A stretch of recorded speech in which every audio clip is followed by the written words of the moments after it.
तुम्हें देखकर मुझे अपना बचपन स्मरण हो रहा है। अभी तुम्हारा जीवन आरंभ हुआ है, इसे इस प्रकार व्यर्थ मत करो। मैं आशा करता हूं कि अगली बार जब हम दोनों मिले तो दो शत्रुओं के भांति नहीं, दो वीरों के भांति एक दूसरे के गले में। अभी तुम्हारा जीवन शेष है। जाओ वत्स।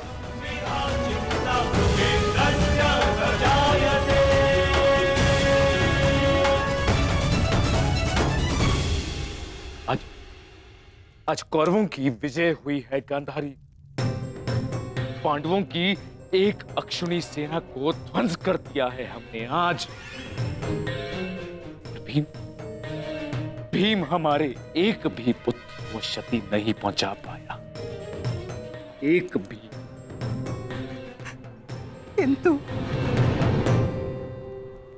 किंतु दुर्योधन का क्या महाराज?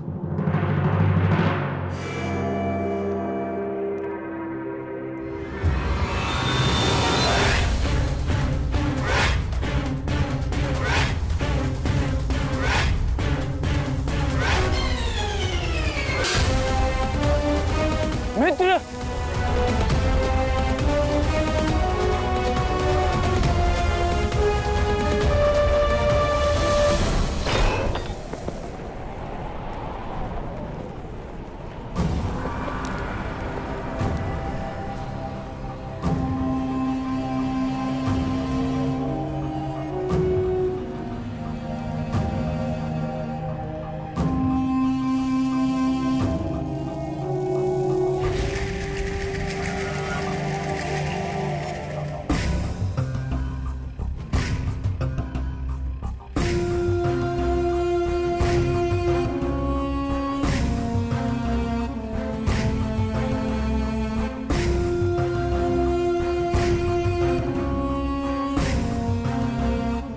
आज मैं आपको उस अपमान का अनुभव कराऊंगा। आपकी पूरी सेना और महारथियों के समक्ष आपका वस्त्र हरण करूंगा। परंतु आज अपनी माता के अपमान का दंड मैं आपको अवश्य दूंगा।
दुर्योधन, रुकिए ज्येष्ठ, ऐसा मत कीजिए। ये क्या कर रहे हैं आप? दुर्योधन, दुर्योधन, ये सब कुछ क्या है? आज के इस युद्ध में हमें विजय मिली है, फिर ये सब कुछ क्यों कर रहे हो तुम? ऐसी विजय जो अपमान की थाली में सजा कर मिले, ऐसी विजय से श्रेयस्कर है कि मृत्यु को पालूं। मेरे जीवन में कभी मेरा इतना अपमान नहीं हुआ है। अब इस जीवन का और कोई मूल्य नहीं। मैंने ये युद्ध संपत्ति के लिए नहीं, अपने हठ अपने सम्मान के लिए बुलाई थी। अब जब सम्मान ही नहीं रहा तो इस विजय का मैं क्या करूंगा? मेरी सेना के सामने विश्व के महानतम योद्धाओं के रहते वो 16 वर्ष का बालक मेरे वस्त्र हरण कर गया और चेतावनी देकर गया है कि युद्ध में जब भी मिलेगा पुनः यही दोहराएगा। अब ये वस्त्र हरित दुर्योधन सम्राट बन भी गया, कैसे अपनी सेना से अपनी प्रजा से आंख मिला पाऊंगा मैं? इस लज्जा के साथ मैं अब जीवित नहीं रह सकता। नहीं दुर्योधन, देखो अपने क्रोध पर काबू पाओ। देखो विजय हमारे निकट है दुर्योधन, मानो मेरी बात। छोड़िए मुझे मामाश्री, छोड़िए मुझे, अन्यथा इस अग्नि में मैं अपने आप से पहले आपकी आहुति दे दूंगा। छोड़िए मुझे। नहीं, छोड़िए, छोड़िए मुझे।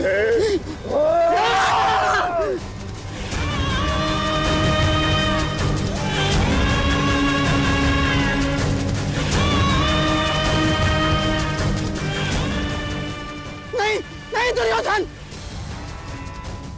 देख क्या रहे हो मूर्खों? कोई रोको इस अनर्थ को।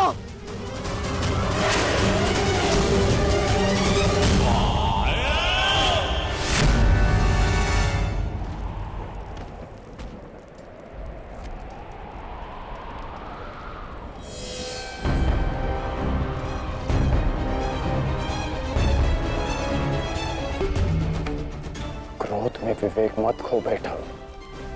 जो अपना सम्मान खो चुका हो उसके पास खोने को और क्या शेष है? ले लेने देते उस अभिमन्यु को मेरे प्राण, वीर गति तो मिलती।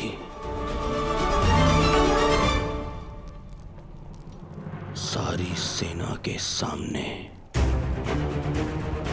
मेरा वस्त्र हरण कर गया वो बालक, जिन पांडवों का सर कटा हुआ देखना चाहता था उन्हीं का बालक मेरा सर झुका गया।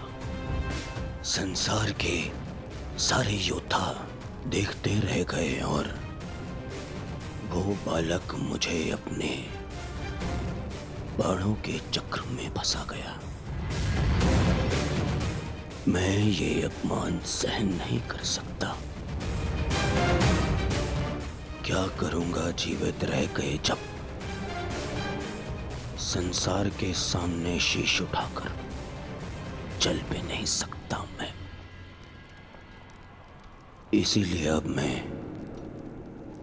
अग्नि स्नान करूंगा।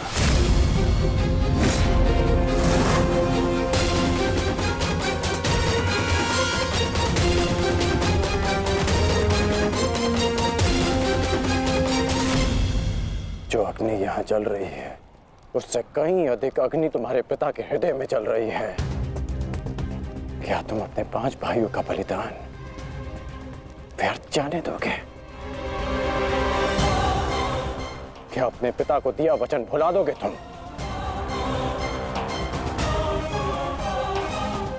अपने चारों ओर देखो मित्र, क्या ये सब व्यर्थी अपने प्राणों के साथ खेल रहे हैं? जो वीर गति को प्राप्त हुए हैं, क्या उनका बलिदान व्यर्थ जाने दोगे तुम? तुम्हारे अनुज, तुम्हारे मामाश्री, तुम्हारे गुरुदेव, ये सब तुम्हारे सम्मान, तुम्हारे अधिकार के लिए लड़ रहे हैं और तुम अपने कर्तव्य से मुंह मोड़ना चाहते हो। पूछो अपने सैनिकों से कि आज जो युद्ध में हुआ कि क्या वो उससे लज्जित हैं या वो कल युद्ध में उसका प्रतिशोध लेंगे? बोलो सैनिकों। प्रतिशोध लेंगे, प्रतिशोध लेंगे, प्रतिशोध लेंगे।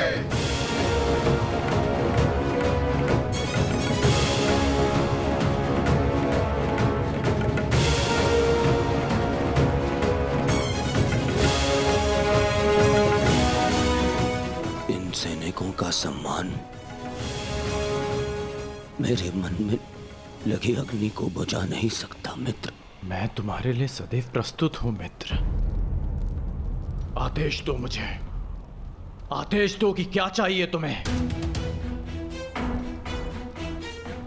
तुम्हारी पीड़ा को शांत करने की औषधि क्या है मित्र?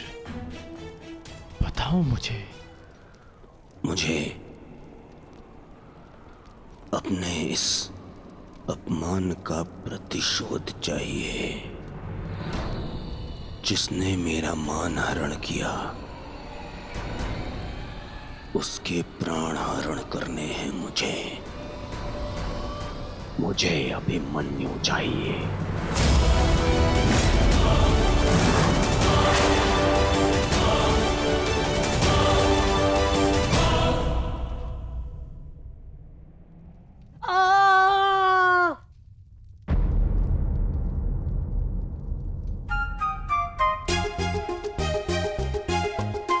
बहुत पीड़ा हो रही है ना इन्हें? पीड़ा? अभी तक मैंने इसके घाव को छुआ भी नहीं है। अभिमन्यु तुम्हें सताने के लिए उपक्रम कर रहा है उत्तरा। बहुत बुरे हैं आप। और तुम बहुत डरपोक। एक योद्धा की पत्नी के मन में इतना भय शोभा नहीं देता उत्तरा। ये घाव हमारे लिए आभूषण होते हैं।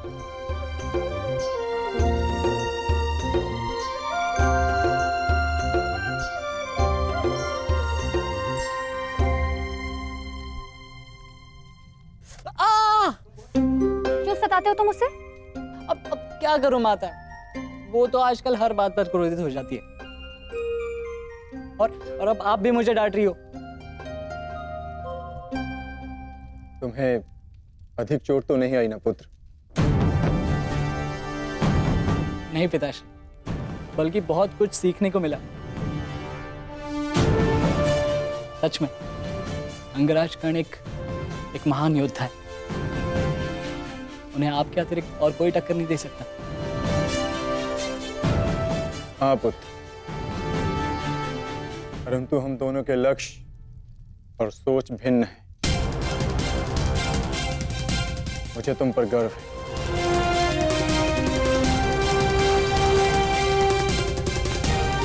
गर्व तो होना ही चाहिए। आज अभिमन्यु ने दुर्योधन को उचित उत्तर दिया।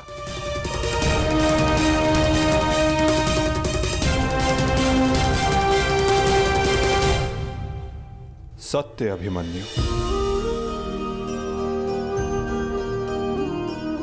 आज तुमने जो युद्ध भूमि में किया वो अद्भुत था, और मुझे विश्वास है कि कल का दिन इतिहास में तुम्हारा नाम सदैव के लिए अमर कर देगा अभिमन्यु।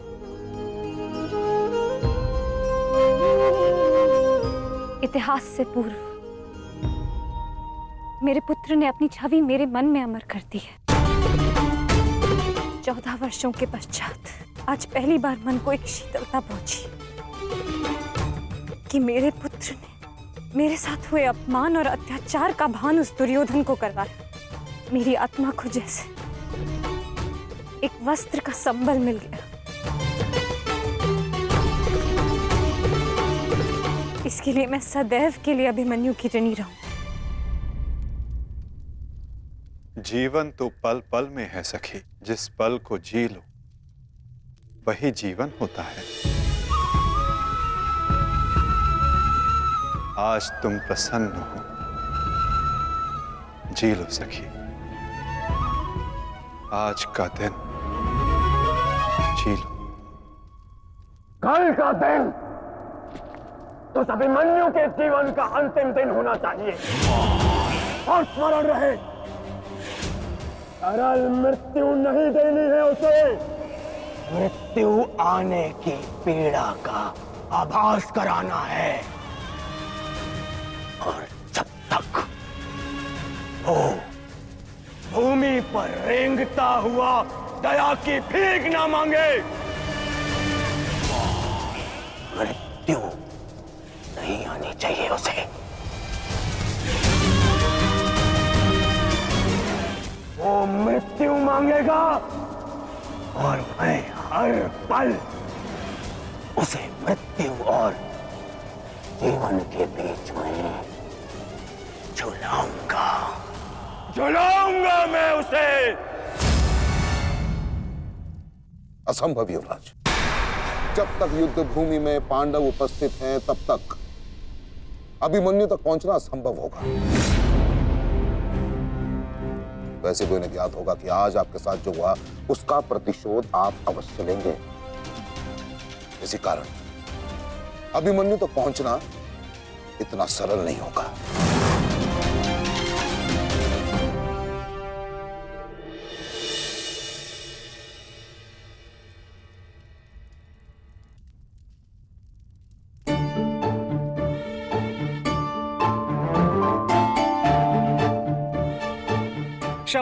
क्षमा कर दो, भूल हो गई बस। अच्छा अब क्षमा भी कर दो। जिसने युवराज दुर्योधन का मस्तक झुका दिया वो आज तुम्हारे समक्ष सर झुकाए मना रहा है तुम्हें। देखो, किसी ने मुझे इस प्रकार सर झुकाए देख लिया ना तो मेरा बहुत उपहास उड़ाया जाएगा। पहले वचन दीजिए कि भविष्य में आप इस तरह मेरा उपहास नहीं बनाएंगे। आपको अनुमान भी है मैं कितनी भयभीत हो गई थी। अब इसमें भयभीत क्या होना उत्तरा? आप नहीं समझेंगे, मुझे आपसे बात ही नहीं करनी। तो ठीक है, मत बात करना, परंतु कल यदि लौटा नहीं ना तो पछताना नहीं कि... दोबारा ऐसे मत बोलना आर्य। भाई खो चुकी हूँ, पति नहीं खो सकती। क्षत्रिय हूँ, अपने अधिकार लेना जानती हूँ। आपको लौटना होगा क्योंकि इस बार केवल मैं नहीं, आपकी होने वाली संतान भी आपकी प्रतीक्षा करेगी।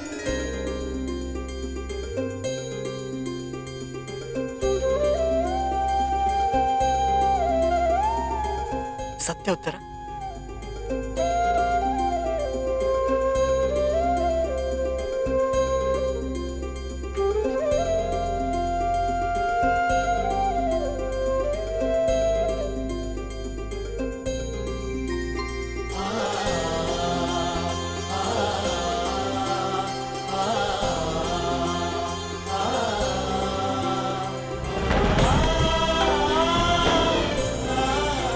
मैं तुम्हें वचन देता हूं उत्तरा, तुम और हमारी संतान सदा मुझ पर गर्वित रहेंगे। जानती हूँ आपकी संतान बहुत भाग्यशाली है। उसे अपने पिता की शौर्य गाथा सुनने को मिलेगी। गाथाएं विजय के साथ होती है उत्तरा, और विजय अभी शेष है। युद्ध शेष रहे या ना रहे, उस अभिमन्यु के प्राण शेष नहीं रहने चाहिए आचार्य। आप सेनापति तीरगत के वीर नरेश शर्मा, मध्य नरेश शैल्य, अश्वत्थामा अंगराज, इतने वीरों के होते हुए भी क्या एक बालक को बंदी बनाया नहीं जा सकता? तुम्हारे प्रतिशोध के लिए केवल कुशल योद्धाओं की नहीं बल्कि एक उत्तम योजना की आवश्यकता है मेरे होने वाले सम्राट। हमारी सफलता एक उत्तम योजना में छिपी है।